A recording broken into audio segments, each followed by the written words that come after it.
Hello friends, welcome back to my channel. Friends, આ છે ઉરેપ પટ્ટી, ગળા પટ્ટી, જે આપણે ત્રાસી પટ્ટી કહીએ છીએ તે.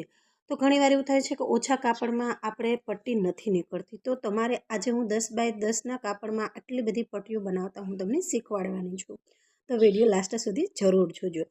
કેમ કે આપણને જેને પટ્ટી છે ને એ જ ખૂટે છે અને ઘણીવાર જેવી પરફેક્ટ માપ નથી આવતું. તો હું તમને આજે એકદમ પરફેક્ટ માપથી શીખવાડવાની છું. તમારે શું કરવાનું છે, 10 બાય 10નો ટુકડો લેવાનો છે.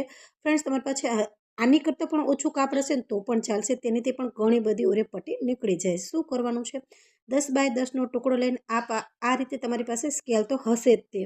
તો કોઈ પણ પ્રકારની લાકડાની હોય કે લોખંડની હોય, સ્કેલ લઈને અને આ રીતે ત્રાસા ભાગ લઈ અને તમારે આને પલટાઈ નાખવાની. જે રીતે હું પલટાઈ નાખું છું એ રીતે.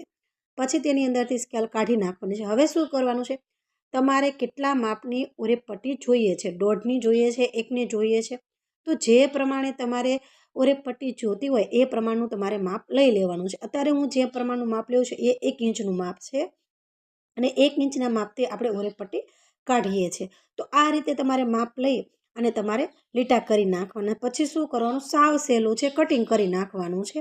આ રીતનું કટિંગ કરી નાખવાનું છે. હું જે કાપડ યુઝ કરું છું એકદમ જાડું કાપડ છે. તમારી પાસે પતલું કાપડ હશે તો તમને કટિંગ કરવામાં વધારે સરળતા પડશે. પરંતુ મારી પાસે જે નકામું કાપડ હતું એ કાપડનું જ યુઝ કર્યું હતું. બીજું એક્સ્ટ્રા કે નવું કાપડ લીધું નહોતું. તો તમે જોશો કે લગભગ 12થી 13 નંગ છે જે મારે આ ઉરેપ પટ્ટી થઈ છે. જો નાનો નાનો ભાગ પણ મેં લઈ લીધો છે, કારણ કે આપણે ઉરેપ પટ્ટી ઘણી બધી બનાવવાની છે એટલા માટે. જો આપણે કેટલી બધી ઉરેપ પટ્ટી બનાવી છે, જો આ રીતની 1 ઇંચની ઉરેપ પટ્ટી અને 10 બાય 10ના ટુકડામાંથી મેં ઘણી બધી ઉરેપ પટ્ટી બનાવી છે. તો ફ્રેન્ડ, તમને આ ટ્રીક ગમી હોય તો આજે જ મારી ચેનલને લાઇક શેર જરૂર કરી નાખજો અને આ સબસ્ક્રાઈબ ન કરીએ તો સબસ્ક્રાઈબ જરૂર કરી નાખજો. અત્યારની માટે બાય બાય.